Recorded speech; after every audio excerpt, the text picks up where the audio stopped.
Y ustedes dirán, ¿cómo se vincula esto con nuestros nazis locales?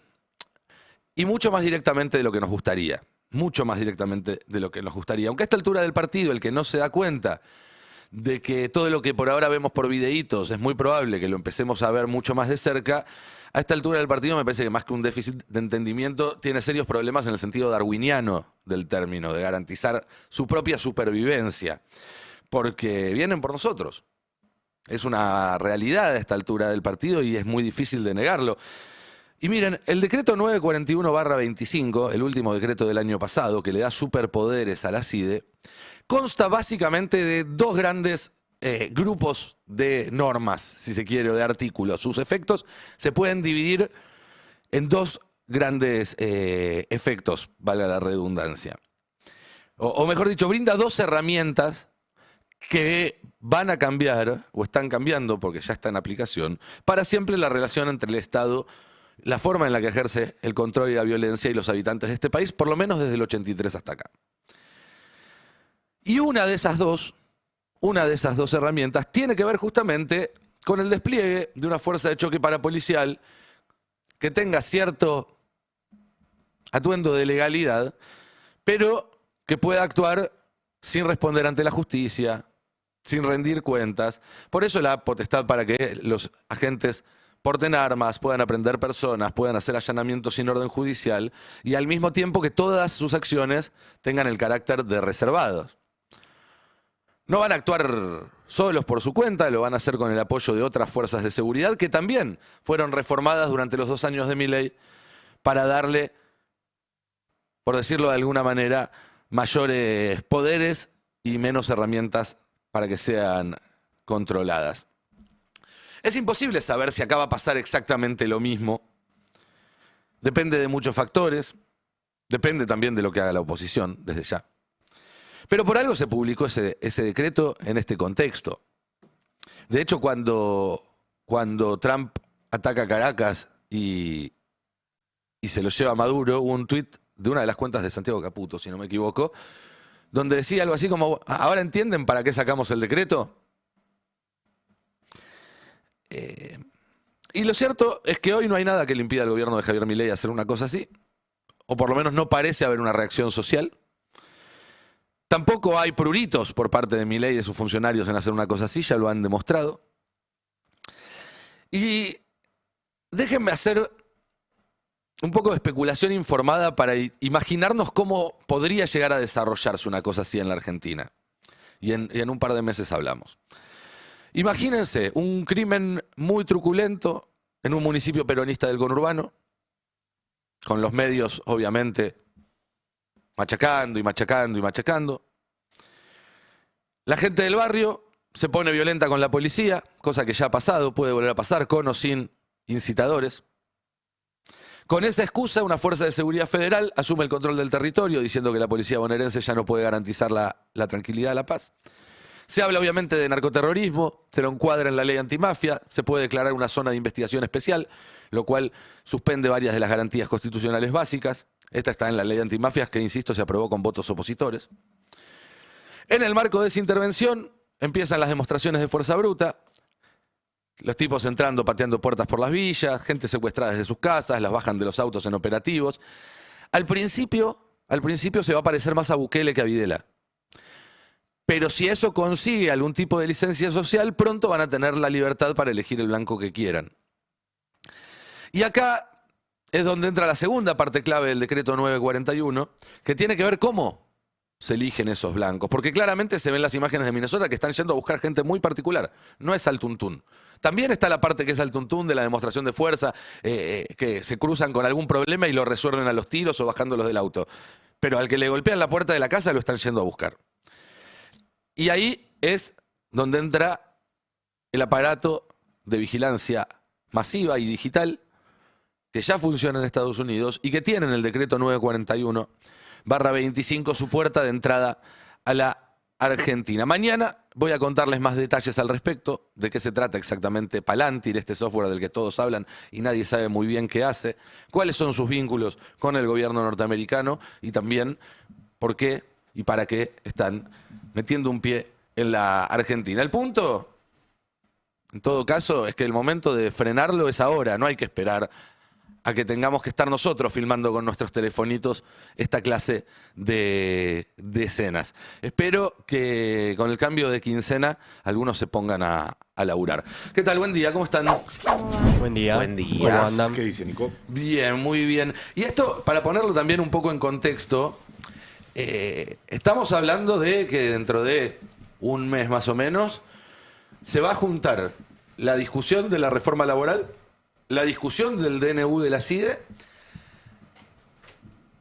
y la vuelta al año, digamos, al año laboral, al año formal, con conflictos en las universidades, con conflictos en las escuelas, con conflictos, me imagino, en muchas fábricas, donde van a empezar a ver que todas esas paritarias que el año pasado parecía que les estaban cagando, los cagaron más todavía, porque vamos a tener un número nuevo de inflación que va a tener, digamos, una serie acomodada de todo el año pasado y va a demostrar que este número que todo el mundo está en el gobierno festejando por estas horas es falso.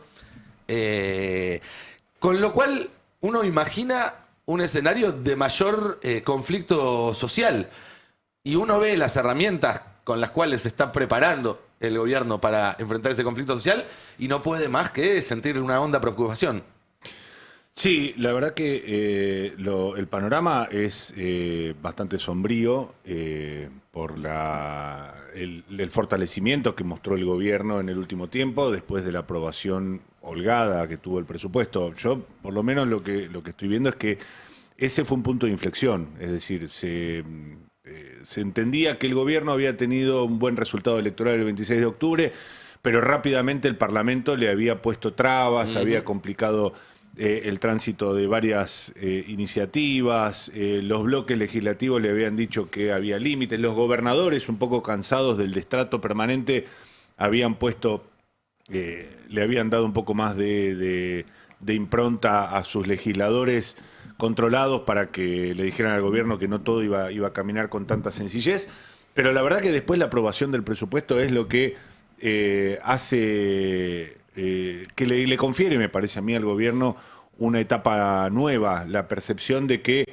ahora sí va a poder hacer aprobar una reforma laboral, por lo menos en lo que a mí respecta, considerada la más regresiva en la historia de la democracia. ¿Por qué decimos esto?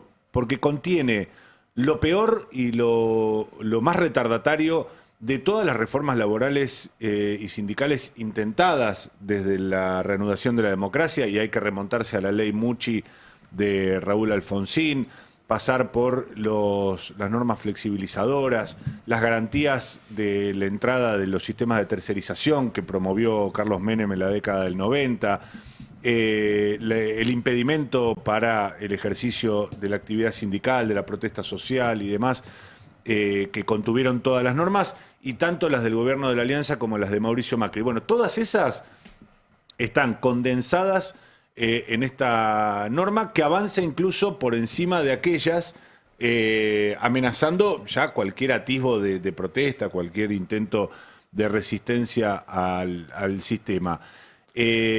Lo que tenemos por delante ahora sí es una negociación que para el gobierno es de baja intensidad. ¿Qué significa esto?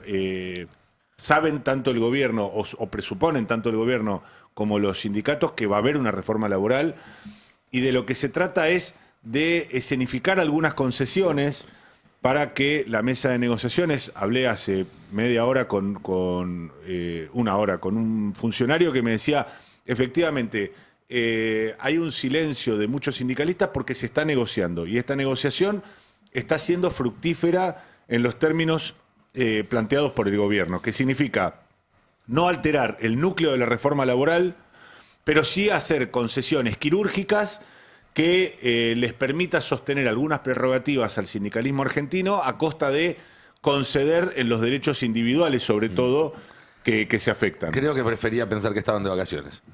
Bueno, hay muchos que están de vacaciones, pero lo más importante en este momento es esta negociación. ¿Quién es el interlocutor ahora del gobierno con la CGT?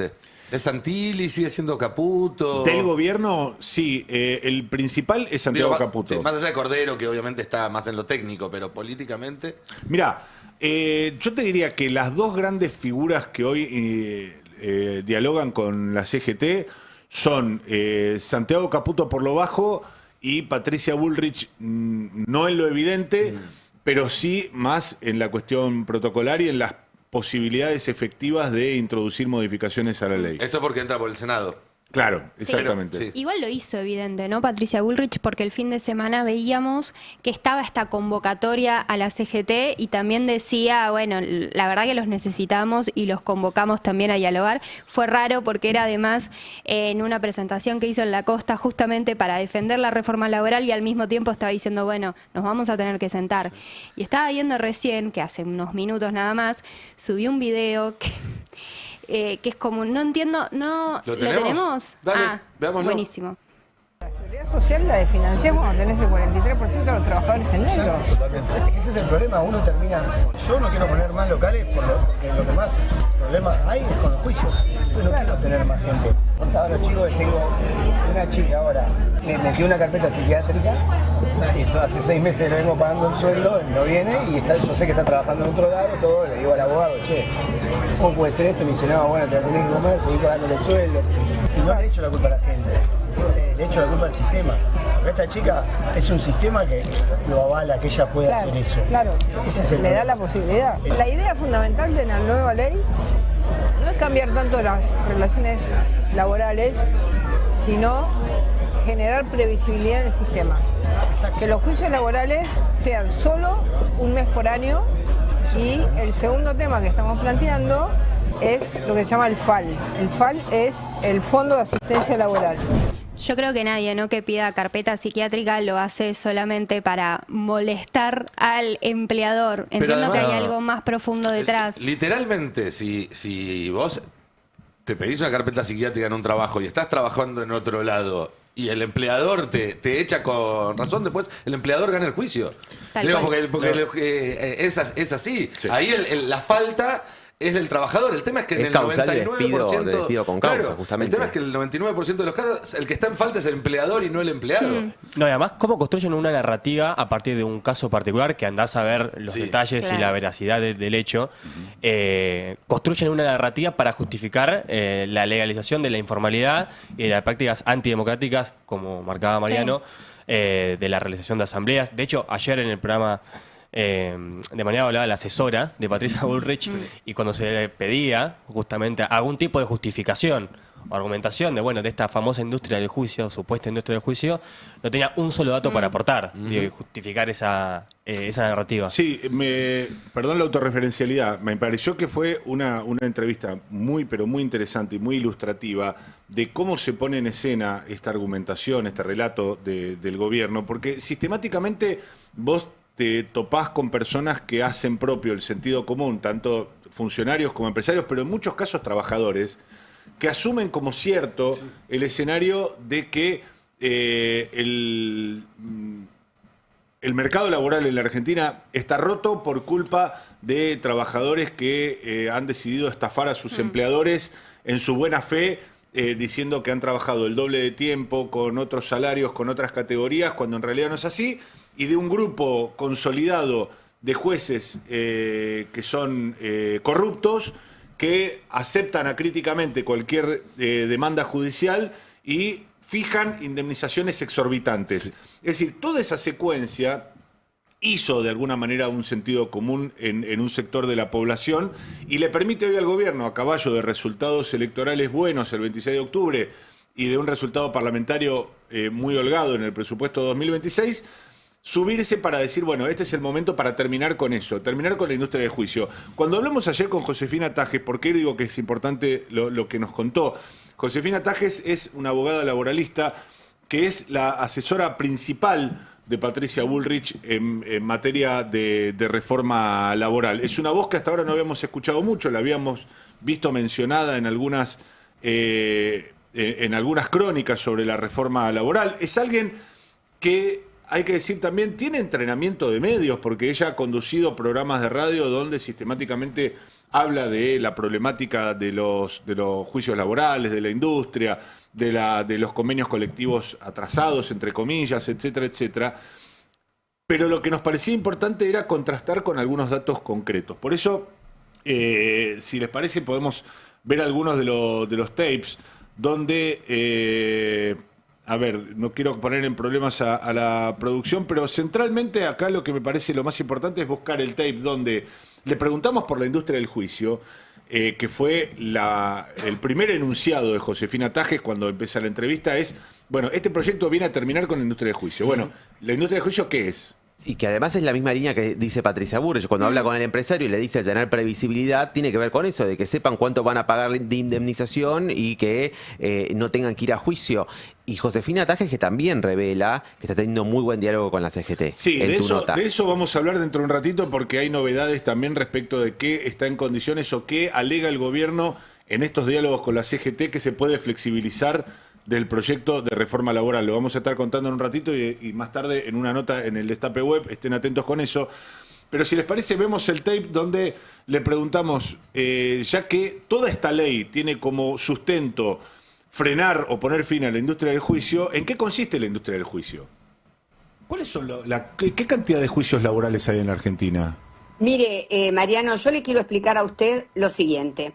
La protección no debe centrarse, la protección del trabajador, prefiero, no debe centrarse solo en la estabilidad, sino también en la reinserción rápida que puede tener un trabajador dentro de lo que es su oficio, su actividad o lo que quiera.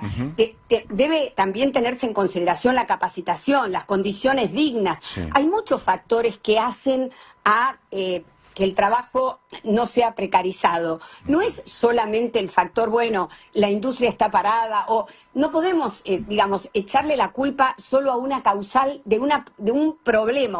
Sí, pero mi pregunta, doctora, es, si se habla tan habitualmente de la industria del juicio, ¿de cuántos juicios hablamos? ¿De cuántos juicios se compone esa industria?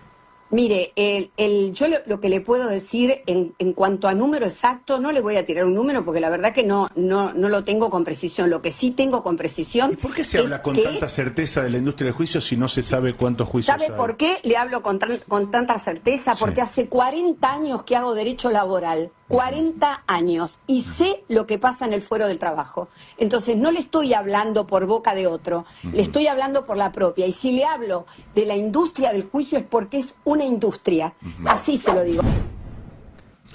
Bueno, me parece que queda bastante claro cuál es la bandera que sostiene el gobierno y qué sustento tiene, qué sustento fáctico tiene esa bandera. Nosotros le pedíamos más adelante, bueno, si no hay estadísticas, ¿cómo se puede constituir una política pública? Y Tajes nos decía, bueno, esto no estoy hablando de una política pública, estoy hablando de un proyecto de reforma laboral. Entiendo que hay alguna suerte de confusión en ese sentido, pero realmente es muy complejo y me parece que va al nudo de la cuestión. Pues es que hemos hablado, Nico, en muchas oportunidades, en el Destape en general, en Palo y Zanahoria en particular, nos ocupamos de buscar empresarios que sean referentes en su área. La gran mayoría de ellos menciona la industria del juicio como un problema. Cuando le preguntamos cuántos juicios han sufrido, nos tocó el caso del dueño de la cadena de heladerías Luciano, que dijo que en 15 años nunca tuvo un juicio laboral. Y el grueso de los empresarios a los que les preguntamos nos dicen, yo no tengo ese problema, pero yo veo que mis colegas lo tienen. Entonces, la industria del juicio empezamos a ver, por lo menos de mi punto de vista, la industria del juicio son los padres. El dueño de Lucianos estuvo con Patricia Bullrich el sábado apoyando la reforma laboral y en este acto y recorridas que hizo Bullrich en Mar del Plata. Y también cabe preguntarse qué hacer cuando actores definitorios, como son los empresarios, a la hora de dar trabajo, están convencidos de algo que no existe. Sí. A mí todo esto me hace acordar, ¿se acuerdan hace 15 años, ponerle que se armó un gran revuelo en el segundo gobierno de Cristina porque un funcionario habló de sensación de inseguridad? Exacto. Sí. Estuvo muy mal usado el concepto, pero hay un fenómeno que está muy estudiado por las ciencias sociales, que es que si vos tenés un barrio donde hay mucho crimen y al lado un barrio donde hay menos crimen, en las encuestas los que viven en el barrio donde hay menos crimen efectivo sienten más miedo que los que tienen una convivencia efectiva cotidiana con ese delito. ¿Por qué? Bueno, porque quizás al no tener esa experiencia cotidiana se agranda la amenaza. No tienen la amenaza de lo concreto, sino del fantasma que se monta sobre eso. Y además sienten que tienen más para perder, ¿no? Porque, bueno, que no me empieza a pasar a mí lo que le pasa a los negros del otro lado, para decirlo mal y pronto, como suelen decirlo las personas que plantean estas cuestiones. Y acá pareciera lo mismo, ¿no? Que hay una sensación de inseguridad jurídica laboral que no se corrobora en el mundo del trabajo real y concreto. Sí. O por lo menos no para los patrones, sí para los trabajadores en todo caso. En todo esto creo que estamos viviendo una etapa muy proclive a la disociación entre la realidad y la sensación de la Disonancia realidad. Cognitiva se le dice en términos técnicos. Gracias por la justeza técnica. No, pues yo también recuerdo dos hitos que para mí son muy elocuentes en ese sentido. Javier González Fraga diciendo, bueno, creían que podían comprar con un sueldo un celular, zapatillas, vacaciones, etcétera, etcétera. Y también, hablando de otros empresarios a los que hemos entrevistado aquí en el Destape, el año pasado hablábamos con Guillermo Dietrich, padre, el creador del imperio Dietrich de concesionarias de automóviles, que nos decía que efectivamente 2025, 2024 contra 2023 habían vendido mucho menos, estaban en una situación mucho más dramática. Pero los autos que habían vendido en 2024 eran reales, los autos que habían vendido en 2023 no lo eran. Es decir, que la gente se sacaba de encima la plata, entonces iba y compraba vehículos. Entonces, hay una disociación cognitiva, como vos decís, Nico, que me parece que es transversal. Obviamente afecta en una medida cuando son dirigentes, cuando son empresarios, que tienen un efecto multiplicador. También quisimos preguntarle a Josefina Tajes, la asesora principal en materia de reforma laboral de Patricia Bullrich y del bloque de La Libertad Avanza en el Senado, algo que es bastante evidente, bastante de sentido común, que es, bueno, ¿qué beneficios va a traer la reforma laboral para la mayoría? La mayoría somos trabajadores, es decir, no somos empresarios. Entonces, para un trabajador que hoy está en actividad, ¿cuál es la mejora? En el tape número 2 le preguntamos por esto y esto nos contestaba Josefina Tajes. Perdón, doctora, le aclaro, 6 millones de desocupados no tenemos los argentinos ni por casualidad, porque si no seríamos el país con mayor desocupación. No, porque yo decía que había un momento, no, le estoy pifiando yo, me parece. Sí, había un tape donde nosotros, donde en la entrevista le preguntábamos por los beneficios que podía llegar a traer para los trabajadores en actividad. En esa misma respuesta, cuando nos dice básicamente, no, acá no se trata de beneficios. Acá se trata de generar un esquema más proclive para la contratación. Es decir, olvídense que va a haber más trabajo en algún momento vaporoso del futuro. Que también me parece interesante porque aquellas personas que no tienen trabajo probablemente se sientan interpeladas por una frase donde le digan, bueno, en algún momento vas a tener trabajo gracias a este proyecto de ley. Ahora, los millones que tienen trabajo, que están en actividad y que tienen quizás hasta un trabajo registrado, también tienen que saber que este proyecto no es para ellos y que en realidad, si vos lo desglosás, va en contra de los trabajadores en actividad. ¿Por qué? Porque fracciona las vacaciones, porque flexibiliza las negociaciones salariales, porque les quita poder a los sindicatos, porque crea los bancos de horas que permite generar hasta 2 jornadas de 12 horas de trabajo. En el tape número 1 creo que estaba la primera respuesta, a ver si lo podemos ver. Perdón que estoy un poco desordenado con esto. A ver. Para responder a la pregunta original, para el trabajador registrado esto no tiene en principio ningún beneficio. Es que no tiene por qué, no vamos a hablar en función de cuáles son los beneficios o los perjuicios. Lo que estamos tratando de decir acá es cómo podemos modernizar de alguna manera un sistema que no está acorde a lo que es el trabajo hoy en nuestro país. ¿Por qué? Porque está regido por una ley 2744 que es del año 1974. El sistema de trabajo cambió considerablemente. Y yo le voy a explicar una cosa, cuanto más restricciones hay a cualquier tipo de contratación, más difícil se hace precisamente ese tipo de actividad o ese tipo de trabajo, como usted quiera decirle. ¿Qué se está dando acá? Mayor libertad a ambas partes. Es un sistema asimétrico, lo sabemos, pero tiene que haber una equidad entre lo que es la fuerza de trabajo, el empleador y el trabajador. Hasta hoy esto no lo estamos teniendo, Mariano, porque si no, no tendríamos 6 millones de desocupados. Y esto no viene de hace un año o hace 2. esto se va incrementando. Y le quiero aclarar algo. El conflicto que tenemos en materia de remuneraciones lo tenemos tanto en el privado como en el ámbito público. Sí. Bueno, en el siguiente tape no quise hacer de eso un gran tema, pero acaba de decir un disparate la asesora en reforma laboral. 6 millones de desempleados es como decir, se cayó el país, se rompió el país por completo. En la Argentina hay entre 1.5 y 1.6 millón de trabajadores desocupados. Después trata de hablar de que en realidad no quiso decir desocupados, sino que quiso decir entre desempleados y personas no registradas. Bueno, tampoco era el foco apuntar hacia un error de una asesora que debería tener de memoria algunos de estos temas. Es que es la máxima autoridad técnica en materia laboral del gobierno, según ha sido presentada, y es la máxima figura técnica que más al detalle tiene que tener los datos y entender la letra fina para también sentarse a negociar ahora y ver qué cambios se le hace a la ley. De hecho Alan, vos lo sabés muy bien, es quien va a encabezar la comisión técnica que tiene que negociar con los congresistas, con la CGT, eventuales modificaciones sobre esta ley, porque vos tenés, supuestamente por encima de ella, en el esquema del funcionariado, tenés a Patricia Bullrich, que si bien fue ministra de Trabajo, probablemente no esté en la materia legal. Tenés a Julio Cordero, al que está en consultas, pero no para la discusión permanente, y a Santiago Caputo, que del mundo del trabajo no tiene la menor idea.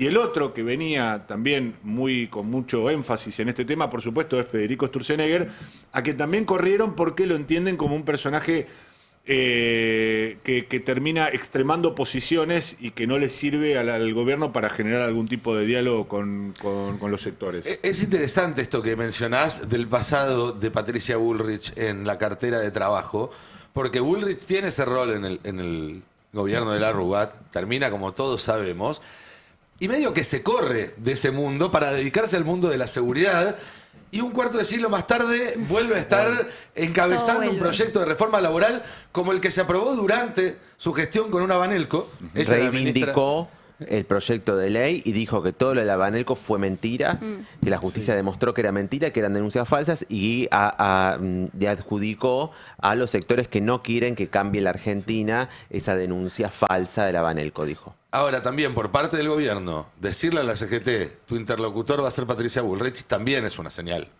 También es un mensaje muy claro, porque la historia de Patricia Bullrich con la CGT tiene muchos capítulos. Sí, y aún así te diría que, conociendo un poco el paño, los dirigentes sindicales no ven con malos ojos que Patricia Bullrich sea interlocutora en esta materia, porque entienden que Patricia Bullrich, en su nuevo rol como senadora, está obligada a escenificar una actitud negociadora que hasta ahora no tenía que mostrar como ministra de Seguridad. Es decir, como ministra de Seguridad ella tenía que ser la que reprimía la protesta social. Como senadora tiene que llevar adelante un proyecto de reforma laboral que, para que el gobierno lo muestre efectivamente como un triunfo ante los organismos internacionales de crédito, el Fondo Monetario, los inversores extranjeros y demás, tiene que tener músculo legislativo y tiene que tener margen, porque si es una votación muy ajustada, el mismo gobierno admite por lo bajo que no le conviene empujar que sea por 1 o 2 votos de diferencia. Sí, le conviene que tenga musculatura. Sí. También, porque da la sensación, perdón Rodri, ahí vamos para allá, pero de que más allá de que la CGT ya hizo esto, por ejemplo, con la ley de bases, que es primero negocia y una vez que bajó lo que le importaba, también decide con cuánto músculo va a tratar de voltear todo. Es decir, esta negociación no le garantiza al gobierno no tener una marcha de la CGT frente al Congreso el día que se vote. Es más, lo más probable es que la haya, porque hay otras presiones también ahí. En todo caso, después la discusión es cuánta gente meten, cuánta presión real meten y demás. Pero yo creo que en un debate que llegue con una diferencia de pocos votos al recinto, el gobierno lleva todas las de perder. Por eso también un poco lo que pasó con el presupuesto, que lo terminaron ganando por bastante. No, y además, en la búsqueda de ganar la votación, el modelo económico del gobierno genera desempleo, viene generando desempleo y destrucción de puestos de trabajo en el sector privado registrado, que son los donde se mejor pagan los salarios. más allá del error técnico que marcaba Mariano, que es cierto, es un desfasaje tremendo lo que marcaba la asesora de Bullrich, de 6 millones de desocupados, pero la Secretaría de Trabajo acaba de difundir ayer, a última hora, los últimos datos de octubre. Se perdieron 33.000 puestos de trabajo en el sector privado, incluso cayó en el monotributo, que es lo que más venía creciendo, porque ¿qué pasa? Quien pierde su trabajo en el sector formal va a las plataformas o a algún otro tipo de actividad para surfear la ola de la crisis. Ya se empezaron a ver voces esta mañana de influencers del gobierno sosteniendo que como crece el desempleo crece, fruto, más allá del desfasaje, repetimos, los 6 millones, pero crece el desempleo, pero por la ley que está vigente, no porque nuestro modelo económico está propiciando las condiciones de destrucción masiva de puestos de trabajo. Incluso hasta ese es el nivel de construcción de narrativa de que aumenta el desempleo y el gobierno lo utiliza en su favor para defender el proyecto. Te voy a contar una infidencia de la charla que tuve hace este ratito con un funcionario nosotros le preguntábamos ayer a Josefina Taje, de hecho está en otro tape, pero probablemente sea mejor pasarlo por alto, que cómo explicaba ella que en un año de vigencia de la ley Bases, recordemos que la ley Bases, entre otros tópicos, lo que hace es elimina las multas por trabajo informal, es decir, todo lo que agravaba los montos indemnizatorios cuando el trabajador estaba en una situación de mala registración, de informalidad, por parte de un empleador que lo había hecho exprofeso, todo eso queda eliminado de la ley Bases. Y yo lo que le preguntaba a Josefina Tajes era, bueno, ¿cómo puede ser que habiéndose eliminado eso, supuestamente para generar más empleo en blanco, ahora hay más empleo en negro? Bueno, la narrativa, como nos comentaba vos recién, era, no, pero ¿cómo puede ser? Es al revés. Lo vemos lo vemos en el tape, a ver. Comento 2 datos, doctora. Estamos hablando con Josefina Tajes, ella es abogada laboralista y es asesora de Patricia Bullrich en la materia de la reforma laboral. Desde el año pasado, cuando se sancionó la ley Bases, que incluía la quita de multas para el trabajo informal, me imagino que esto usted lo sabe, que creció el trabajo no registrado del año pasado esta parte. Perdóneme, ¿y usted qué me está queriendo decir? ¿Que creció porque se quitaron las multas? Y lo que pasa es que es lo que sucedió legislativamente de un año al otro. Es decir, es el mismo gobierno, Javier Milei gobierna... Usted de esta manera está parcializando la información. Yo lo que le estoy diciendo... ¿Y cómo le explica a usted que haya subido el trabajo no registrado en un año? ¿Cómo? Perdóneme. ¿Cómo explicaría usted entonces la suba del trabajo no registrado del año pasado? Pero vuelvo a repetirle, la suma del trabajo no registrado es una de las causales por las cuales aumenta el trabajo no registrado, es el temor que tienen las pequeñas empresas de incorporar gente. Esto es muy sencillo y me parece que no escapa a su conocimiento. No, o sea, las pequeñas empresas, las pymes, no quieren tomar por el riesgo que tienen. Sí le podría decir, doctora, que esa propensión a emplear o a no emplear, personalmente creo que tiene muchísimo más que ver con el ciclo económico. Si el ciclo económico está en alza, el empleador con la misma ley laboral tiene mayor propensión a contratar que con un ciclo económico contractivo. Tiene usted derecho de pensar distinto y podemos discutirlo. Lo que me parece a mí No. Yo no digo, yo no le estoy descartando esta posibilidad, este aditamento que usted me está dando. Bueno, palabras más, palabras menos, el gobierno se sorprende cuando lanza una medida que elimina los semáforos y un año después se encuentra con que hay más accidentes de tránsito. Y te dice, pero vos estás estableciendo algún tipo de paralelismo entre la desaparición de los semáforos y el aumento de los accidentes de tránsito. Y pareciera que sí. Pero aún así, y retomo lo que nos decías recién, en esta charla que tuve hace un rato con un funcionario, la narrativa del gobierno es que se deterioraron en un año las condiciones del mercado laboral, creció el trabajo no registrado, subió el desempleo, porque justamente la ley Bases no alcanza, tiene que haber más. Es decir, sin la ley Bases para el gobierno hubiera sido mucho peor. Recordame, Martín, ¿cuántas reformas laborales hubo en los 90? No hubo una sola. No, hubo varias, por eso te digo, el imperio de las tercerizadas. Que a cada reforma laboral los resultados no eran los esperados, sino que por el contrario iban en el sentido contrario y decían, no, es que falta todavía una más. Sí. Siempre es así. Es parecido a la actividad económica que decía, bueno, viene el acuerdo con el fondo, pero después del acuerdo con el fondo, bueno, ahora falta las elecciones. Después de las elecciones va a faltar otro Rubicón para... Ya baja la inflación, claro, ya además, baja el riesgo país. El periodo de los últimos 25 años que más empleo registrado se creó fue cuando regía la doble indemnización en la Argentina. Sin duda. Entonces, Bueno, vos fijate una cosa en esto de la tosudez de estos gobiernos, de este signo político. Van 3 veces, no una ni dos, 3 veces que el gobierno intenta incorporar normativa para conculcar el derecho de huelga. Lo hizo en el decreto 70/23, que está declarado inconstitucional por la justicia. Lo hizo en el decreto 340/25, también declarado inconstitucional, frenado por la justicia, y lo vuelve a hacer en el proyecto de reforma laboral. Si querés, ahora vamos a los puntos, porque eso sí me parece importante, que el gobierno está tratando de negociar con la CGT para ver de darle mayor volumen a los apoyos. Si no, a ver, sabe el gobierno que no va a encontrar a priori sindicalistas que aplaudan la reforma laboral, pero sí que le puedan dar un cariz de mayor consenso a una norma que hasta ahora está respondida por el nuevo triunvirato de la CGT con negativa completa.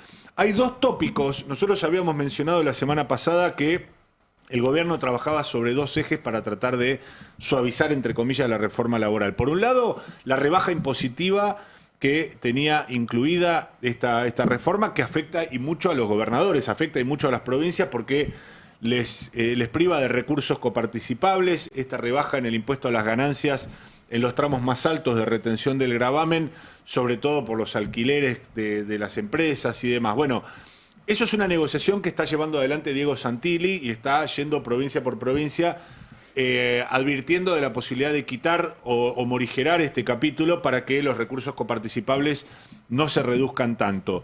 Y también habíamos contado la semana pasada, habíamos adelantado que el gobierno analizaba sobre la base de las severas limitaciones que impone al derecho de huelga el proyecto, suavizar alguna de ellas. Recordemos que el proyecto de ley incorpora un montón de actividades al rubro de esenciales, es decir, donde no se puede hacer un paro total de actividades, sino que vos tenés que garantizar un mínimo de 75% de prestación del servicio. Hoy eso recae sobre actividades que, si se interrumpen, ponen en riesgo la vida, la seguridad, la salud de la población, como si te dijera el servicio de provisión de energía eléctrica, de agua, de gas, el control aéreo, las guardias hospitalarias y demás. Bueno, el gobierno incorpora a esos de servicios esenciales por tercera vez un montón de actividades y agrega algo que es novedoso, que se llaman los servicios de importancia trascendental. Todos aquellos que en la cabecita de Federico Sturzenegger son importantes, entre ellos lo que estamos haciendo acá. Es decir, que cuando vos te digan, Nico, que, bueno, ¿quién te va a dar bola? Bueno, para el gobierno sos de importancia trascendental porque los medios de comunicación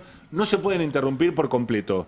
No hay nada que reemplace a los medios de comunicación, entonces tienen que seguir con su actividad. Me sentiría especial si no fuera porque el 85% de los trabajadores de la Argentina estamos metidos bajo ese paraguas, ¿no? Exacto. Ni siquiera puedo decir qué importante que soy. Hay rubros hasta mercantiles incorporados a los servicios de importancia trascendental y que, por lo tanto, a diferencia de los esenciales, que te requiere el 75% de presencialidad, te obliga al 50%. En cualquier caso, lo que se hace es eliminar el derecho de huelga. En este segundo tramo de la negociación, el gobierno dice, bueno, muchos que pasamos a esenciales vamos a analizar pasarlos a los de importancia trascendental. Es decir, que puedan hacer un poquito más de huelga. Palabras más, palabras menos. Pero vamos a incorporar 2 nuevos ítems a las concesiones que analiza el gobierno. En la placa número 5 podemos ver qué está ofreciendo en la negociación esta, a donde se va a incorporar Josefina Tajes este viernes, que lleva adelante el equipo de Patricia Bullrich, a donde ha estado hasta ahora Santiago Caputo, Diego Santilli y Julio Cordero. En primer término, ¿te acordás que el proyecto de ley establecía muchas limitaciones también a la realización de asambleas? Es decir, hoy yo tengo siempre presente el caso de el año pasado, cuando asumió el nuevo presidente de la Unión Industrial Argentina, Martín Rapalini. El día que asumió, murió triturado en una molienda de su fábrica de cerámicos un obrero. Sí. En ese momento los trabajadores dijeron, inmediatamente hicieron una asamblea, se autoconvocaron, pararon la producción. Los directivos de la fábrica no querían parar la producción. Querían que siguieran trabajando con el cuerpo de su compañero ahí. Adentro de la máquina, adentro de la molienda. Ese es el presidente. Perdón lo gráfico, pero me parece que a veces... Ese es el presidente de la Unión Industrial Argentina. El presidente de la Unión Industrial Argentina, elegido por Paolo Roca para ese cargo. Digo, porque ya es obsoleto se imaginan qué dirían si fuera, ¿no? Pero imagínense si algún titular de la CGT tuviera un episodio de violencia, o por ejemplo, no digamos un episodio de violencia, el jefe de una fábrica sufre un infarto y los trabajadores no hacen todo lo necesario para que inmediatamente reciba la ayuda necesaria. Estarían recordándolo todos los días. Sí. Este hombre dejó morir a...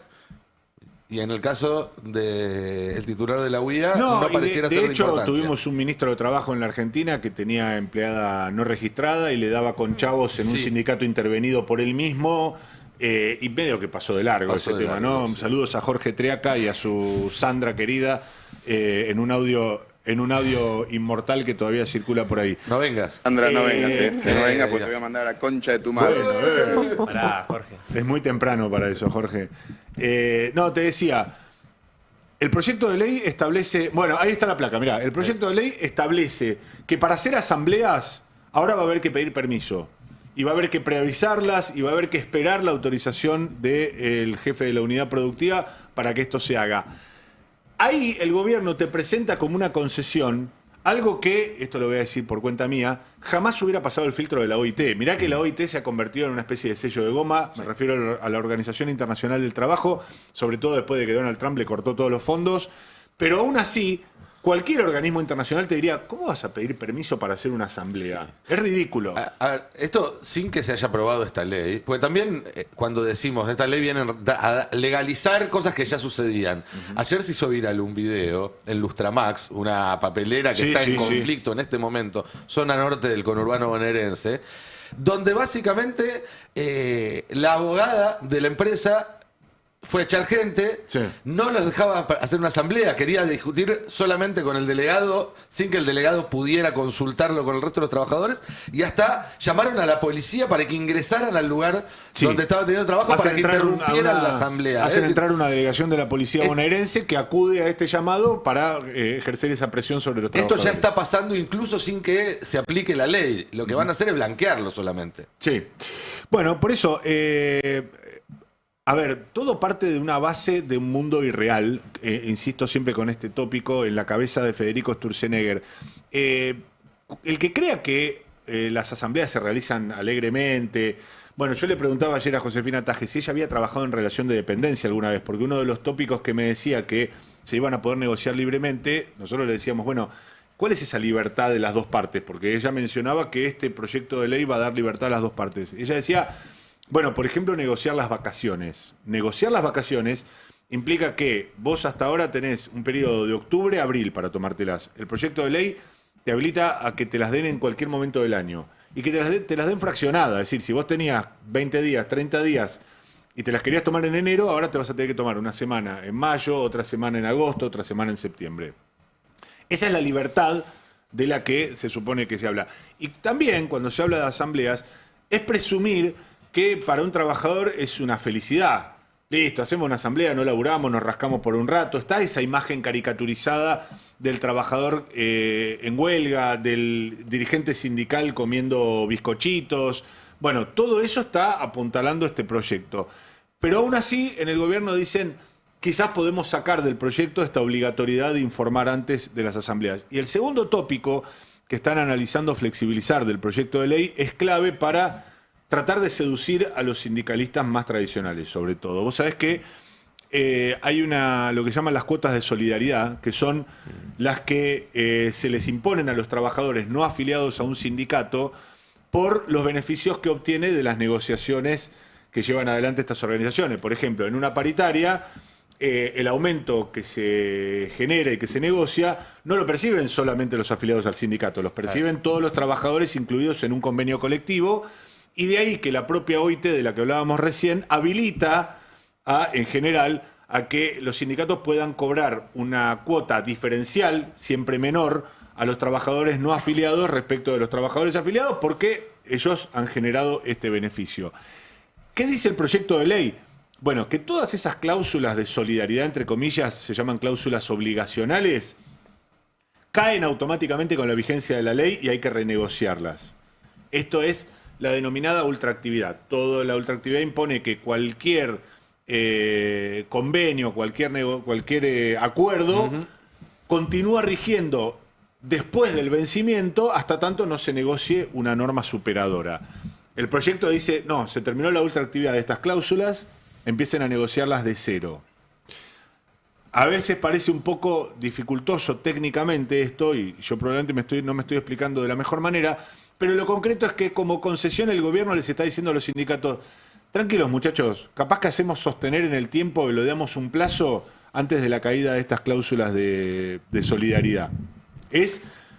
Se entiende una concesión para la estructura de los sindicatos destinada a hacer que los sindicatos miren para un costado cuando lo que está afectando no son tanto los derechos colectivos, entre comillas, sino los derechos individuales. Es decir, el gobierno dice, nosotros no nos movemos del banco de horas, no nos movemos del fraccionamiento de las vacaciones, no nos vamos a mover de las negociaciones por empresa, no nos vamos a mover de un montón de ítems que hacen a un esquema laboral ultra flexibilizado y ultra precarizado. Todo aquello que se presenta como una modernización, la verdad que nos retrotrae a 100 años atrás. Con lo cual, son dos tópicos que los vamos a detallar ahora en un ratito en el Destape Web, pero que hoy figuran en la nómina de los negociadores del gobierno como posibles concesiones para hacer que este proyecto tenga más volumen. Un proyecto que tiene en definitiva tres reformas en sí misma. La parte laboral, la flexibilización que vos mencionabas, la reforma impositiva, que es la que reclaman los gobernadores, y esta reforma sindical, que es la que en definitiva también están negociando la CGT. Ahora, el gobierno en esta lucha, el gobierno, ¿cómo surge? Bueno, de oponerse a los espacios tradicionales de la política, a denunciarlos a todos, ponernos bajo el sello de la casta. Ahora, la CGT, si se presta a esta negociación, termina también avalando la tesis del gobierno y siéndole funcional al gobierno, la Libertad Avanza, en la construcción de ese imaginario con el sector que debería representar, siendo dejado a un lado en función de algunos mínimos intereses para defender lo que hay o lo que los ha permitido llegar hasta este punto. Que es una técnica que la Libertad Avanza viene mostrando desde el primer día, sobre todo en el Congreso, en esto de seducir a algunos gobernadores, lograr que algunos diputados se den vuelta a cambio de algún cargo, alguna promesa de candidatura, que es denunciar a la casta y a su vez en el mismo ejercicio revelarla en algunas de sus prácticas más cuestionables. Sí, sabe muy bien elegir enemigos y apuntar los cañones contra los lados más débiles. Exacto. De esos adversarios. El gobierno. Parte de eso tiene que ver con una lógica que no es solo de este gobierno, sino que está extendida en todo lo que se llama ahora extremas derechas, nuevas derechas, yo digo fascismo neoliberal, y que tiene que ver también con la utilización de las herramientas tecnológicas, de los algoritmos para manipular, para romper, para generar divisiones al interior de quienes deberían estar luchando juntos contra ese poder que nos perjudica a todos. Y a partir de ahí, digo, los algoritmos pasaron a ser un elemento disruptivo de la democracia. Nuestro compañero Adrián Murano escribió un libro al respecto, se llama Tiranía 4.0, que este viernes 16 va a estar presentando en la Biblioteca Municipal de Miramar, donde él además está veraneando, pero como sabemos Murano no puede ni siquiera veranear demasiado tiempo, sino le empieza a picar la cabeza y tiene que ponerse a pensar cosas. Así que a quienes estén en Miramar, en la zona, vayan a verlo a Murano. Así además dice todo lo que tiene que decir con ustedes, y cuando viene para acá ya viene como un poco más aliviado.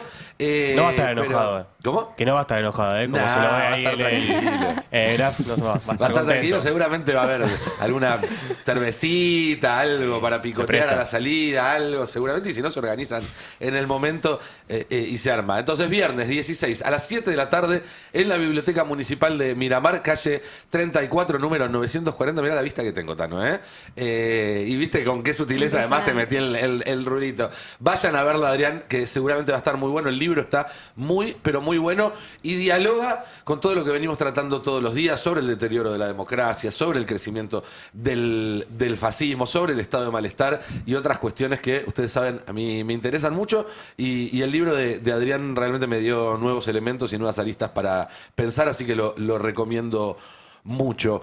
Volviendo a la actualidad, aunque esto también es de actualidad. Ayer se supieron los números de desocupación, tiene que ver con lo que charlábamos hace un rato. Los 6 millones. Con los 6 millones. De consumo, que también mostró una caída récord. Y el de la inflación, que dio 2,8%, un número que el gobierno quiso venderte como muy bajo, o celebrarlo, pero la verdad es que es alto en sí mismo, pero cuando lo ves en un contexto de caída de consumo y caída de empleo, la verdad es que es altísimo, porque no hay manera de explicar por qué tenés 2,8, 3, 4, como da la canasta, cuando la gente no compra y no tiene laburo. Claro, uno dice, bueno, semejante sacrificio por lo menos tiene que tener una retribución inflacionaria acorde al plan económico. Bueno, no hay TEMAP, no hay tal TEMAP, después de una inflación del 2,8%. Van 7 meses consecutivos donde el índice de precios al consumidor que mide el INDEC no baja. La última fue en mayo, o sea, respecto del mes de abril. Y este arranque de enero también luce muy complicado. Después del arrastre estadístico que va a dejar seguramente diciembre, la nueva medición de INDEC que arranca a partir del mes que viene, pero tenemos la placa 1, un relevamiento privado que ya va midiendo el pulso de este arranque de enero, feroz, una primera semana que estuvo más atildada con un 0,5%, pero ya la segunda semana vemos, para quien no puede visualizarlo y nos está escuchando, un incremento de precios de alimentos del 0,8%. Es decir, casi 1% en apenas una semana en los productos esenciales que componen la canasta básica alimentaria, que a su vez aumentó 4,1% en diciembre. Un dato que también marca una contradicción con la cifra de INDEC, algo que venimos charlando a lo largo de todo este tiempo, esta contradicción entre las cifras que ofrece el organismo estadístico que conduce Marco Lavagna. Segunda semana de enero, repito, 0,8%. En la placa 2 tenemos un desagregado de las categorías, a ver cómo vienen cada segmento, cada producto que hace a esta canasta. Recordemos, solamente estamos tomando alimentos, es decir, al sumarle transporte y otras categorías que hacen al consumo cotidiano, bueno, esto se infla aún más y por eso se proyecta una inflación, según ECOU, que es la consultora que dirige Marina Dal Poyetto, estaría oscilando entre el 2,5 o el 2,7%, un poquito menor al 2,8 de diciembre, pero recordemos, ninguna consultora privada había previsto una inflación de diciembre en estos rangos, hablaba entre el 2,3, el 2,5% como mucho. El 2,8 sorprendió, más allá del discurso que quiso implantar el gobierno de la menor inflación anual en 7 años. La curva ascendente es clara y este arranque de enero tenemos aumentos en carnes nuevamente. Sí, fuertes. Fuertes. 0,5 en una semana. Ya en diciembre, el asado, por ejemplo, aumentó 13%. Y fue en todo el 2025 el rubro que más aumentó dentro de alimentos fue la carne. Y además es lo que más pondera dentro del índice. Es decir, cada vez que tenemos una suba abrupta del precio de la carne, eleva mucho lo que es el índice del precio de alimentos. Por eso es muy importante tener en cuenta, de cara, me parece, a este primer trimestre, a ver qué va a hacer el gobierno o cómo va a fundamentar el gobierno en medio de la crisis. Digo, lo que hablábamos el lunes, la actividad que no repunta, el consumo que sigue frío, las paritarias que están intervenidas por el gobierno, incluso con no homologamientos de acuerdos, es decir, el Estado metiéndose en acuerdos privados a contramano del dogma libertario para frenar, tener de ancla la inflación con los salarios. ¿Cómo demostrás una inflación que hace meses y meses que se promete va a converger, va a ir al 1% y estamos lejísimos en ese horizonte? Sí, sin duda. Además, si a eso le sumás, además que la inversión extranjera está cayendo, que sería el otro motor que uno podría decir, bueno, en un país donde no hay trabajo para todos, los salarios son bajos, lo que sea, pero por lo menos funciona para unos pocos, habría una inversión directa por lo menos un poco más robusta. Hay la placa 4, no sé si la tenemos, es un gráfico que marca el nivel de precio de productos esenciales de la canasta, digamos, bueno, el pan francés, la harina triple cero, el arroz, los fideos asados. Me interesaba marcarlo porque a través de la inflación también se da a conocer el aumento a jubilaciones. Es un sistema que está indexado por inflación y pudimos verificar, haciendo una estimación propia, ayer en el Destape Web, el aumento a jubilados de la mínima va a ser de 9.700 pesos, apenas 9.700 pesos, lo que, haciendo una comparativa con los precios que vemos en pantalla, alcanza, por ejemplo, para comprar 1 kilo de carne picada. O sea, un jubilado que gana la mínima puede utilizar el aumento que va a dar Milei en comprar 1 kilo de carne picada. 8.600, no sé si está el kilo de carne picada. Me parece que ahí está subestimado. Además es común, ¿no? Está más cara la carne picada, me parece. Pero veamos los precios de referencia. Paleta, que es un corte de carne también vinculado al consumo popular, utilizado para guisos especialmente, está ubicado en 14.000 pesos. O sea, los aumentos mensuales que están indexados a la inflación, que a propósito está enfriada por el ancla salarial, que incluso sube en la curva, no alcanza ni a un jubilado de la mía, no le alcanza ni para comprar 1 kilo de paleta. Hacíamos la cuenta, son 6 paquetes de arroz, 6 paquetes de fideo, 3 mantecas, 3 potes de dulce de leche. O sea, cuando vamos a la nominalidad, está la trampa que marca el gobierno entre lo porcentual y lo nominal, digo, de lo que realmente te alcanza la guita en el bolsillo para un trabajador o para un jubilado, es tan irrisorio el nivel que estamos observando en los últimos 2 años, que cada aumento que se oficializa, especialmente para los jubilados de la mínima, que son el 60% aproximadamente del sistema previsional, cada vez que uno hace la comparativa con los precios, bueno, tenemos una inflación quieta, y uno ve los precios fijados para los productos esenciales, digo, ni siquiera para, hablábamos, un pote y medio de shampoo, o sea, un pote y medio de shampoo lo que puede comprar hoy un jubilado que gana la mínima con el aumento que va a recibir en febrero. Es decir, son precios de diciembre que no están ajustados a febrero. Recordemos también que en el famoso capítulo 11 que se cayó del presupuesto había una cláusula que se enganchaba a la UH, ¿no? También. Bueno, esa es una discusión grande que se viene. Digo, en materia también de la discusión del gasto, de esto de sacar a 14 millones de personas de la pobreza. El mes que viene capaz son 20, no sé cuál es la cuenta 60 que llega. En cualquier momento. Porque lo que se defiende el gobierno, la única partida social que creció por encima de la inflación en los últimos 2 años es la UH. Justamente como prenda de negociación con el Fondo Monetario, que discursivamente también quiere implantar esta idea de con los más débiles tenemos un plan de contingencia en momentos de ajuste. La UH creció muy por encima, enmarcada en un bienio que fue el de mayor caída de inversión social del siglo XXI en Argentina. Sí. O sea, el ajuste más grande coincidió con la suba de la OH. Eso no es casual y ahora el gobierno incluso quiere romperlo. Quiere que sea discrecional y manejarlo a gusto para que no se le desbanden los niveles de gasto en un año donde se promete más ajuste para sostener también el superávit ficticio que suele jactarse. Clarísimo, Rodri. Y cuando uno habla de la capacidad adquisitiva, cuando habla de la calidad de vida, de la dignidad de vida, ya a esta altura del partido, porque calidad implica por lo menos un piso, ¿no? Cuando se baja de esa vara, ya se habla de dignidad de vida. Un dato que se repitió mucho esta semana y sobre el que vamos a poner el foco ahora con Agustina es cómo viven, cuánto ganan, en qué condiciones están los brigadistas encargados de luchar contra los incendios, que ya sabemos que en la Argentina y en esta época además no son algo que puede suceder o no, sino que todos los veranos está sucediendo, cada verano además con características que los hacen más preocupantes que el verano anterior. Los últimos 2 años fueron 2 años récord, el pasado, y este está camino a hacerlo, y eso se condice con un abandono total por parte del Estado. Bueno, recién hablábamos de precarización, ¿no? Estamos viendo cómo avanza el fuego, pero también la precarización de los brigadistas. Lo hablamos la semana pasada, adelantamos en el destape cuánto estaban ganando, porque estaba la idea de que al menos algún aumento habían tenido, ¿no? Ayer se decretó el estado de catástrofe en Epuyén. Después tenemos a los Alerces también prendido fuego. En la zona ya hay más de 14.000 hectáreas afectadas y se esperan lluvias.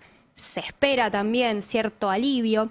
El tema es que las condiciones climáticas cambiaron mucho en los últimos años. Esto también nos decían los brigadistas. Aumenta también el fuego porque a la noche no lo pueden combatir. No sé si se acuerdan, pero hace algunos años era como, bueno, a la noche llueve, listo, ya está. Ahora va a llover, pero por ejemplo se va a levantar mucho viento.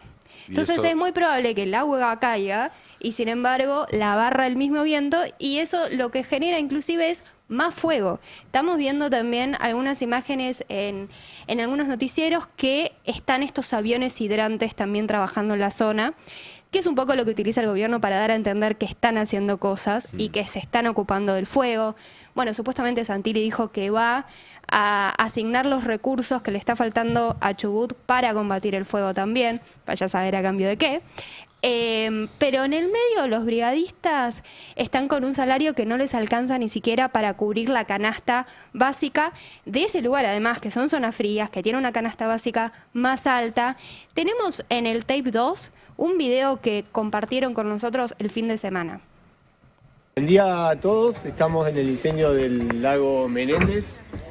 Acá hay compañeros de diferentes parques nacionales, están de Lanín, Nahuel Huapi, Laguna Blanca, Alerces, y queremos llevar un mensaje a la comunidad, a todos, en realidad a las autoridades principalmente. Nuestra situación viene precaria y sin resolución desde hace mucho tiempo. Nosotros estamos pidiendo básicamente lo esencial, es el salario, un salario digno, una planta permanente, una estabilidad que nos dé en el trabajo y una jubilación acorde.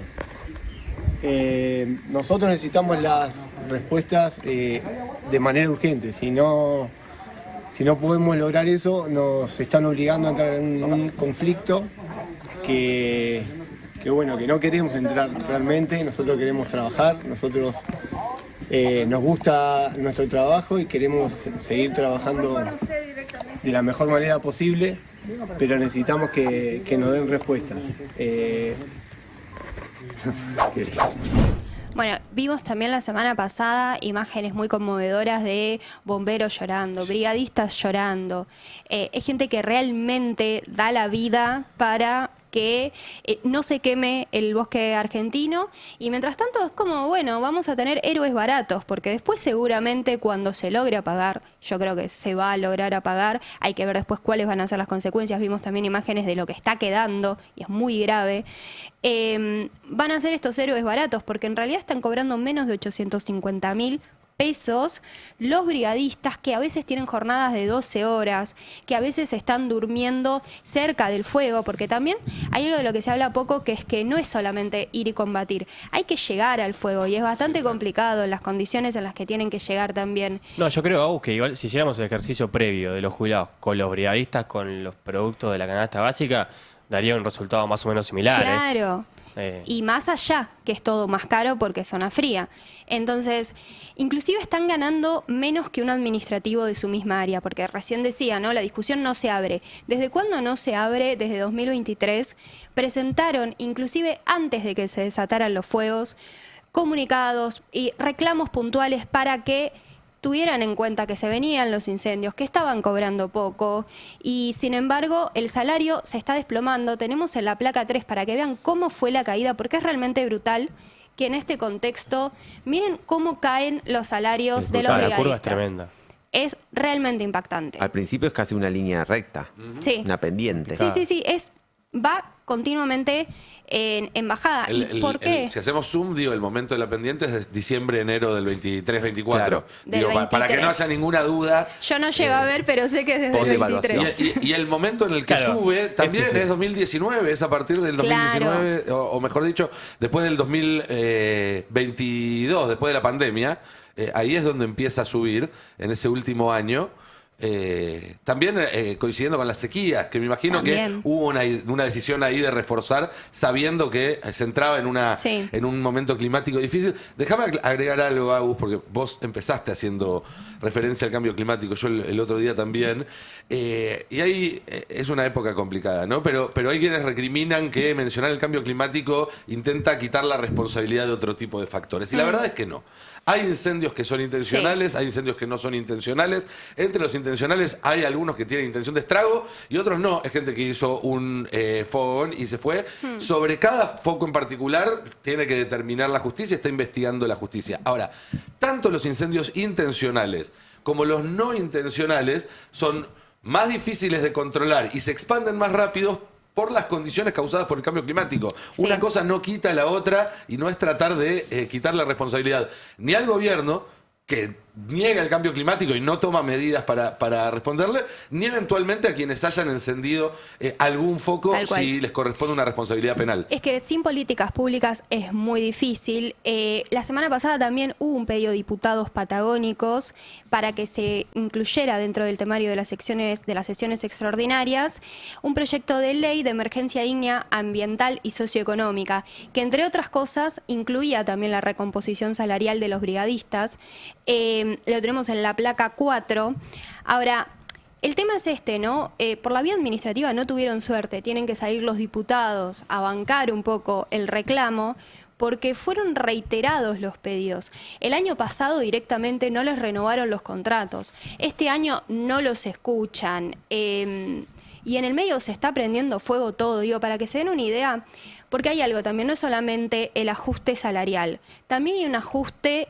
Y hubo desde el año pasado despidos. A ver, solo quedan hoy brigadistas de parques nacionales, ¿no? Siempre hago esta aclaración. 391 brigadistas. A principios de 2024 eran 430.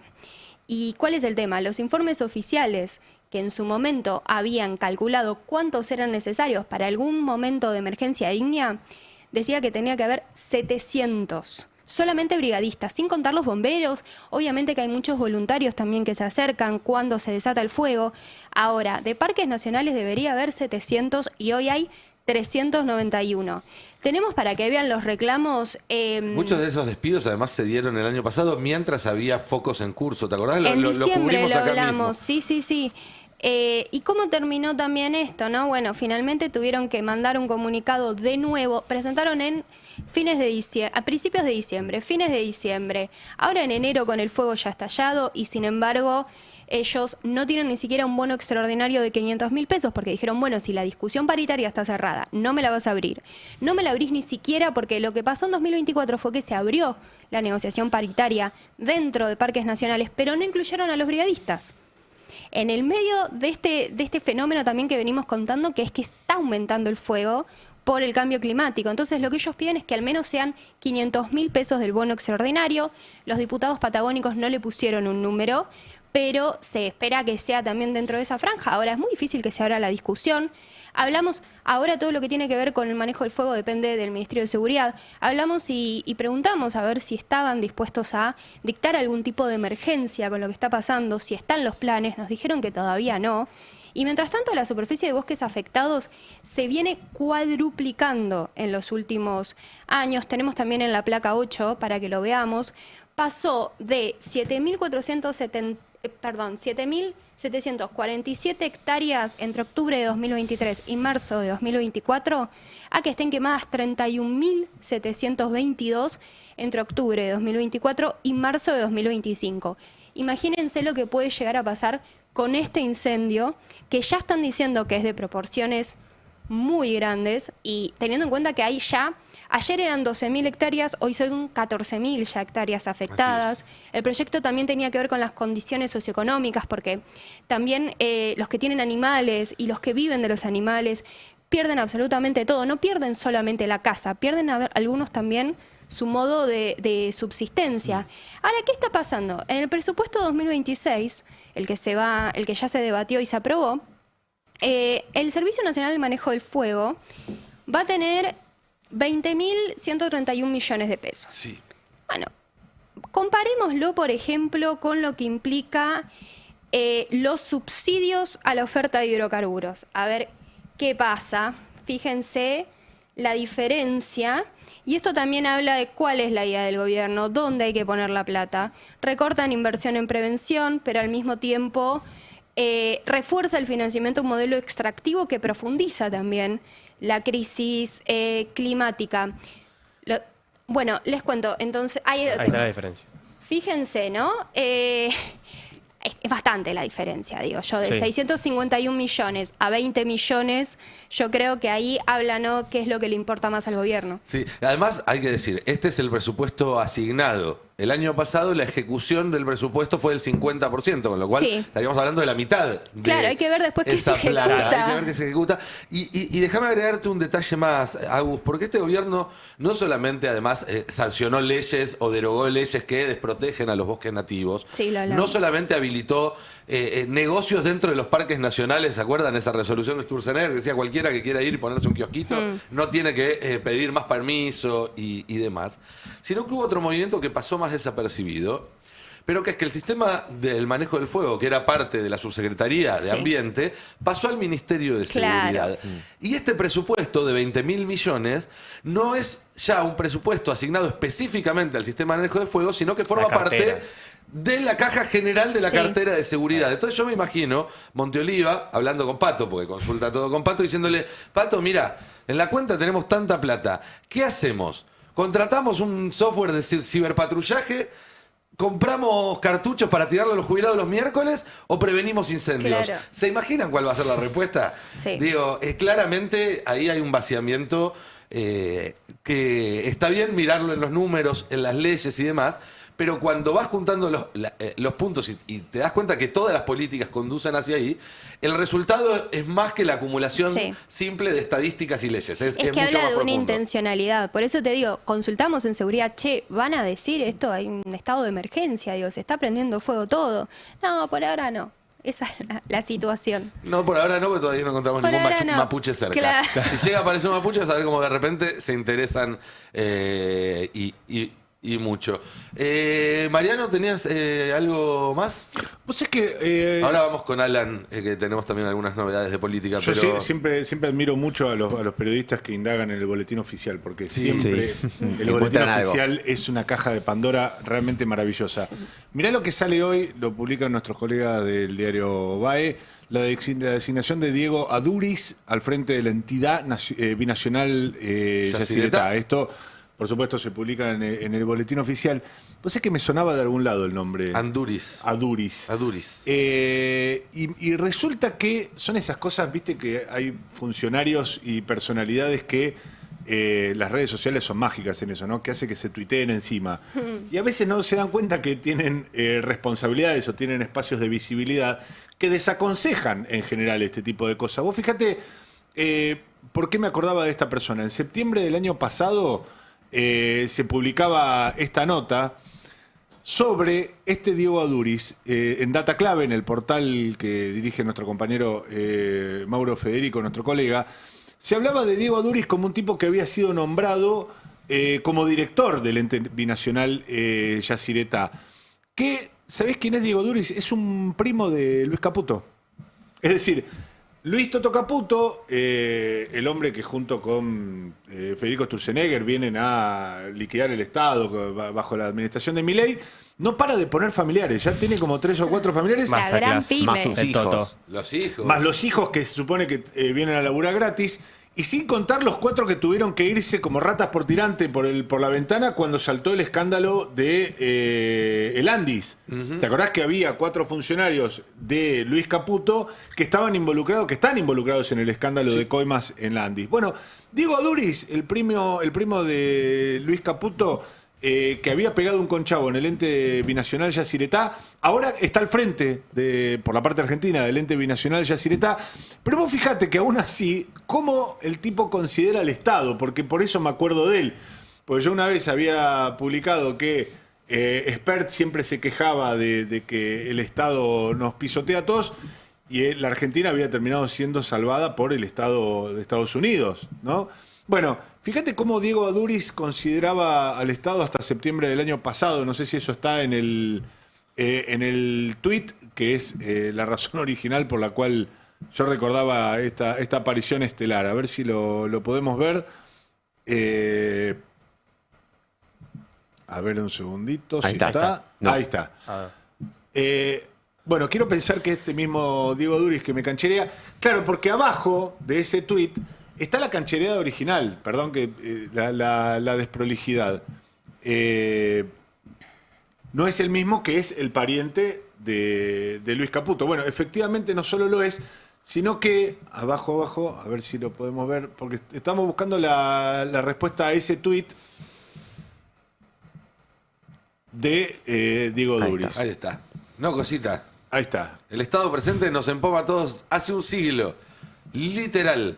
Y sí, a vos también. Bueno, el que dice no Desde cosita... hace un siglo se dice además, ¿no? El que dice no cosita, canchereando, Sí, flaco, por favor. el Estado presente nos empoma desde hace más de un siglo. Bueno, gracias a vos, Diego Duris, que ahora tenés un cargo Se como sumó. director Ahí está. nacional del ente binacional Yacyretá. Bienvenido a la Felicitaciones. casta. Sí, felicitaciones, cosita, que ahora va a tener un conchavo. Estoy tratando de averiguar ya cuánto cobra este Poco no planero es. VIP. Claro, ¿cuántos planes sociales estará cobrando este hombre ahora que es director del ente binacional? ¿No? Mira, es binacional, así que debe ser en moneda extranjera. No, Sí, hay un escándalo. Mirá, lo primero que hice fue buscar. Había un escándalo aterrador en Paraguay por los sueldos que cobran los directores del lado paraguayo. Así que hoy vamos a ver si llegamos antes del cierre del pase, pero más temprano que tarde vamos a saber cuánto cobra ahora el planero VIP que dice que el Estado nos empoma desde hace más de 100 años. Le doy un consejo a las cositas que estén del otro lado. No se metan con periodistas del Destape y sobre todo no se metan con Mariano Martín. Porque No, ya hay un pero a mí me- este año, el año pasado, yo hubo unos cuantos que se hicieron los cancheros con vos y terminaron reculando en chancleta. Sí, como quien pero es dice. una cuestión de paciencia, porque la verdad, ¿qué necesidad tenés de cancherearla? Vos viste que todos los días Luis Caputo es un tipo que se sobregira, la cancherea, es un banana. Federico Sturzenegger, ya lo vimos terminar cuántas veces a Federico Cuquitas Sturzenegger. nos dice Caputo ahora, ¿no? Pero digo, ¿cuántas veces lo vimos hincado a Federico Sturzenegger, huyendo en el helicóptero con gobiernos antipopulares? ¿Cuánto falta para que Luis Caputo le pase lo mismo? ¿Cuánto falta para que este chanta de Diego Aduris, primo de Luis Caputo, que no se le conoce otro mérito en su vida que el de ser primo de Luis Caputo para venir al Estado a robarnos a todos y cancherear con esto? ¿Cuánto le queda? Luis Caputo, de hecho, en su gestión anterior terminó teniendo un par de episodios donde fue inquepado en un restaurante, en la Sí, calle. todo indica que la justicia nunca va a hacer nada, ¿no? Es difícil. Sabemos que Comodoro Pi es un nido de chantas y aquello, pero no debe ser gratis esto. Yo lo que desaconsejo en general es el canchereo, pero bueno, cada uno... Hay un antiguo refrán mariano martinense que dice: siéntate en la puerta de tu casa y verás pasar el contrato de tu enemigo. Un abrazo a Diego Duris, el primo de Toto Caputo, que ahora pegó un súper conchavo Genial. VIP con la nuestra, ¿eh? 11:35, nos queda todavía un rato y quiero charlar sobre lo que puede pasar con el transporte, porque esto es algo que acá lo dijimos varias veces. Este es un gobierno que parece diseñado para neutralizar los cuestionamientos, los conflictos que vienen de arriba hacia abajo, ¿no? Si aparece la CGT, si aparece Cristina, aparece Kicillof, aparecen los diputados o senadores del PJ, pareciera que no suelen despeinar mucho al gobierno, que lo que dicen lo saben neutralizar. Ahora, cuando el conflicto empieza a ir de abajo hacia arriba, cuando hay un tren que no sale y la gente empieza a putear, cuando hay un corte de luz, cuando pasa con lo que pasó con los discapacitados, con los jubilados, le cuesta más al gobierno y termina recurriendo o a la fuerza bruta o no sabiendo resolverlo. Y para mí el tema del transporte público es una mecha que se está cortando, que es una bomba que está encendida. La gente viaja cada vez peor, paga cada vez más por hacerlo, necesita para seguir viviendo, digo, no es algo que uno pueda dar de baja el viaje al trabajo, y ahora además puede haber conflicto en puerta. Sí, hay un conflicto en puerta porque no hay solución en la discusión paritaria prevista para los trabajadores de los colectivos, para los choferes de colectivos, en medio además de una situación muy complicada que viene desde que arrancó la gestión de Javier Milei con el transporte metropolitano, que va de la mano, por un lado, con el recorte de subsidios, por el aumento del pasaje y por la presencia de las empresas privadas en el medio, que también tienen el deseo de ganar dinero o de por lo menos no perder en medio de una situación donde se encuentran siendo intermediarias entre el Estado, que les pone un límite al precio del boleto, y por otro lado lo que generan los propios pasajeros que toman el transporte. Ayer hubo reunión paritaria, no hubo acuerdo entre la UTA y las cámaras empresariales. Hay un cuarto intermedio hasta el martes que viene.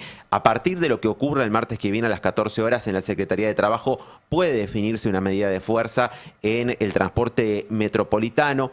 Veamos lo que decía el acta, ¿no?, de lo que fue esta reunión ayer en la Secretaría de Trabajo. Cordero no participó, le están pidiendo que se sume la semana que viene para ver si puede interceder entre este conflicto que escala y que viene muy complicado porque los choferes de colectivos están cobrando su aguinaldo en cuotas en algunas líneas. Sí. Ya el mes de diciembre tuvimos algunas audiencias justamente por este tema. Otro abuso que la reforma laboral quiere legalizar legalizar, pero que Sí. ya sucede ilegalmente en muchos rubros, no solamente en el transporte. Exactamente. Y con unas paritarias que se encuentran congeladas desde el mes de noviembre, que fue el último incremento que percibieron los choferes de colectivo. Veamos la placa número 1, lo que dicen las empresas primero y quedó consignado en el acta, hablando de una situación económica muy, pero muy difícil. Sostienen además que el 40% está al borde de la quiebra, que los recursos no les alcanzan y que además están en una situación donde tienen, por un lado, los aumentos de los costos, el combustible, señalan como uno de los más importantes, que además en el marco de la desregulación y la discrecionalidad que hay en el aumento de la nafta, también es difícil tener el cálculo o el seguimiento, ¿no?, del precio del combustible, porque ahora es dinámico, ahora nos informa, porque a la noche podés cargar más barato. Te lo suben 3 veces, te lo bajan una. Exactamente, entonces en ese contexto también señalan las empresas que están muy complicadas para sostener, también que hay mucho aumento de lo que son los repuestos de los colectivos, lo que es el rubro de mantenimiento de las unidades, también se lleva buena parte de los recursos porque son en definitiva lo que más está aumentando en estos meses, ya que los sueldos están congelados, como bien les digo, desde noviembre que no ha habido aumento para los choferes de colectivos. Justamente allí en el acta queda consignado entonces el reclamo para lo que son por un lado los dueños de las empresas para con el Estado, porque además hay una cuestión, que es una discusión que ya está mal planteada, porque en este caso el gobierno de Javier Milei se pone a un costado y dice, esta es una discusión paritaria. Es una discusión paritaria que entre partes, entre privados. Pero lo cierto es que acá el Estado tiene un rol fundamental como dador de subsidios que son elementales para poder mantener el sistema en pie, y por el otro lado también porque son los que definen el precio del boleto y que definen además todo el sistema de transporte y cómo se desarrollan las líneas de colectivos, los recorridos, las frecuencias. Pero es inédito, es la contraparte básicamente del gobierno y se está queriendo correr de la disputa, es pero insólito. además, fíjense esto, lo hablábamos hace un rato con Mariano.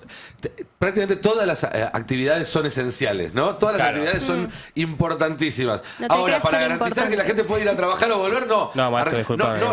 No hagas huelga, porque Porque eso es esencial. importantísimo tu trabajo. Claro. Ahora, meterme para asegurar que ganes un mango más y que puedas vivir con tu sueldo, no, ahí ya no nos metemos. Y con el agravante, yo recuerdo ahora lo que fueron algunas entrevistas que se hicieron a colectiveros en las medidas de fuerza que tomaron en diciembre y demás, que te decían abiertamente, y no es algo que nos pueda sorprender en absoluto, sí, estoy 10 horas por día arriba del colectivo, me bajo y me pongo a manejar un Uber.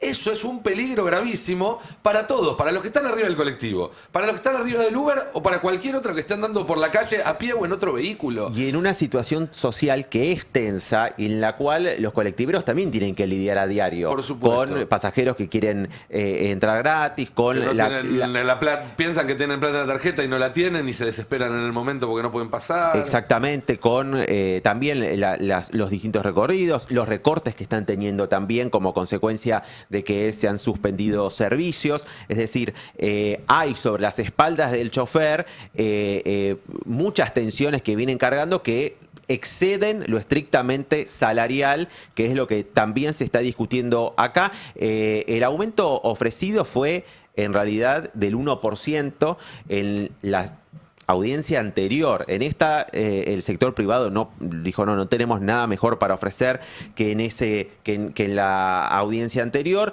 Definieron en este momento al estado económico, financiero y operativo de las empresas como crítico, ¿sí? y grave. Dice, se han profundizado el deterioro del equilibrio económico del sistema, colocando un número creciente de empresas en un estado de extrema fragilidad patrimonial y operativa. continuando con numerosos casos y escenarios inviables, es lo que llevaron los empresarios a esta audiencia, insisto, ante el sindicato, ante la UTA, que tampoco tiene capacidad de respuesta, porque no es, la discusión que se está dando no es la naturaleza de una paritaria, que es discutir un aumento salarial, sino acá lo que aprovechan esta instancia las empresas para hacer lo que no convoca el Ministerio de Trabajo, la Secretaría de Trabajo, que debería ser, bueno, cómo reordenamos este sistema que a todas luces está en una situación crítica. Veamos la placa número 3, que es en lo que son hoy el boleto de pasaje mínimo de colectivo, es de 620 en la Ciudad de Buenos Aires, de 688 pesos en la provincia y de 494 pesos el mínimo en los que son de jurisdicción nacional, los que cruzan la General Paz.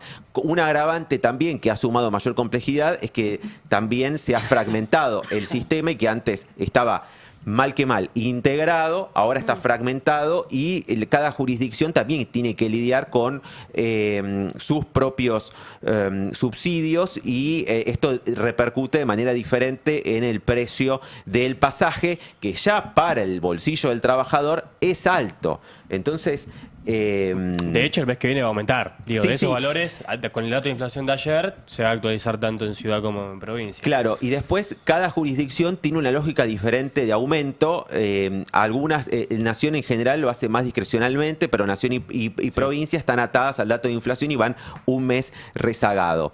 El costo del boleto está principalmente explicado en un 50% según las cámaras empresariales por el salario, pero hoy, insisto, lo que más están generando el costo es el otro 30%, que es la nafta y lo que son los repuestos. También vemos el deterioro, quien usa el colectivo habitualmente se da cuenta del deterioro de las unidades, y ahora además en el verano con el calor lo que pasa mucho es que las unidades se quedan a mitad de camino y tienen que bajar todos los pasajeros del colectivo porque no dan abasto con las altas temperaturas, y esta tensión que tiene el propio material rodante se agudiza aún más. Sí, el otro día hablábamos también con Rodrigo cómo al mismo tiempo este correrse del Estado permite que muchas líneas unilateralmente reduzcan o modifiquen sus recorridos para no pasar por zonas que no les resultan económicamente redituables o donde hay niveles de violencia más altos, o simplemente para cortar y ahorrarse gastos, y eso hace que donde antes quizás pagabas un boleto y llegabas, ahora tenés que pagar 2 o hasta 3, no se acumulan las promociones, si a eso se suman los aumentos, lo que termina generando es que a la gente le resulta cada vez no solo más caro, sino más difícil llegar, ir y venir del trabajo. Ayer en el bondi una usuaria estaba en viaje y preguntó si podía pagar con cuenta DNI. O sea, un sistema que no estaba adaptado, pero fíjate el nivel de locura en que entran los usuarios por la crisis de ingresos, que cualquier aplicación que tenga o cualquier descuento, pregunto, che, ¿puedo pagar con esto? Sí, además el espíritu de Sturzenegger presente en todas las áreas hace que se les estira la vida útil al parque automotor sin necesidad de los recambios que se programan conforme cuál es la obsolescencia de esos vehículos. Sí, claro, es decir, llega un momento que, bueno, puede tener un colectivo que está circulando hace 25 años, porque está roto. Está roto. Y con paritarias que están fijadas en torno a lo que era la previsión de inflación oficial y este techo del 1% mensual. Fue 16% aproximadamente la paritaria anual de la UTA, cuando la inflación estuvo muy por encima. La paritaria hace mucho tiempo, sobre todo en el AMBA, que es el área donde está más cruzada por los subsidios, siempre terminó siendo una puesta en escena donde lo único que hay que hacer es esperar que el gobierno ceda o la capacidad de presión que pueda tener la UTA sobre el gobierno para que otorgue subsidios extras. Se calculaba, la última vez que yo lo había visto, que no menos del 90 o 85% del costo operativo del sistema de transporte interurbano tiene que ver con los subsidios, con lo cual lo que cobran efectivamente las empresas, más allá de que se haya ido actualizando en este último tiempo y que sea un peso muy significativo para los trabajadores, sigue siendo marginal respecto del costo total de operativo. Y no se puede hablar de este tema sin mencionar también el abandono absoluto a otros medios de transporte que complementan o hasta superan al transporte colectivo que va por la misma calle que los autos particulares, que son los trenes urbanos y los subtes, que están absolutamente abandonados y que obviamente también sobrecargan la demanda sobre un método que tiene otras dificultades. ¿Sí? Te genera tránsito, tenés obviamente mucha mayor variación en cuánto puede llegar a tardar el viaje, etcétera, etcétera, etcétera. Por eso la espera de que aparezcan los subsidios de aquí al martes que viene y pueda haber una discusión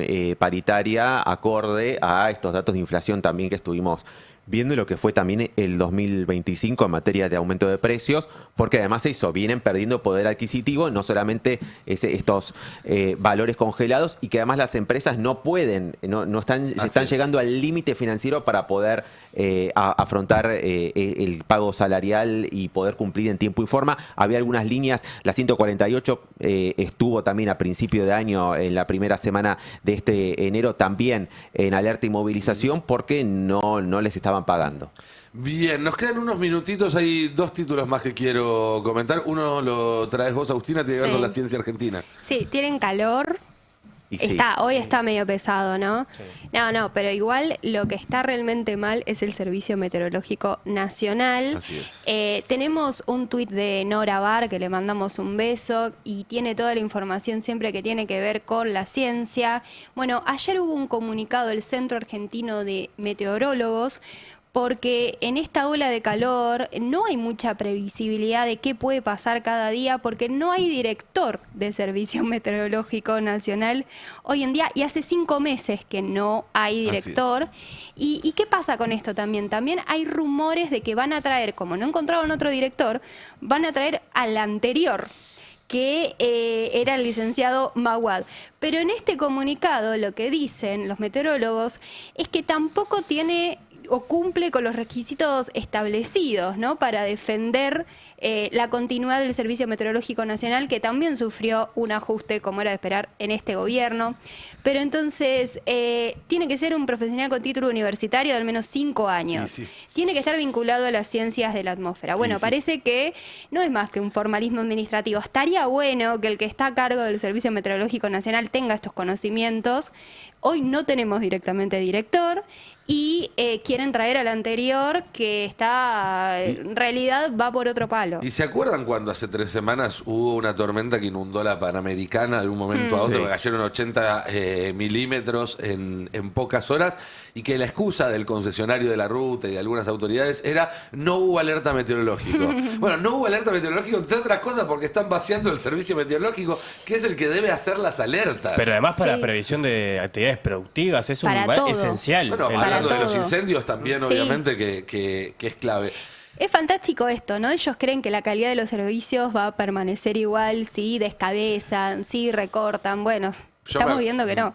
Hubo un tuit que debería pasar a la historia, al museo de los tuits, de hace un mes más o menos, que decía, ¿vieron? Echaron 60.000 personas del Estado y todo sigue funcionando exactamente igual. Y a partir de ahí se empezó a venir todo abajo. Esa es una de las noticias. La otra, para que presten mucha atención, y seguramente van a estar informados en la continuidad del destape, es que en minutos nada más, a partir de las 12 del mediodía, se va a saber qué temas tomaron, qué causas tomaron y en qué causas falló la Corte Suprema de Estados Unidos. Hoy es día de acuerdo, como pasa acá también con la Corte Suprema, se sabe, el martes se juntan y a lo mejor hay novedades sobre tal tema. ¿Cuál es el tema hoy? Bueno, una causa que cuestiona la constitucionalidad de los famosos aranceles de Trump.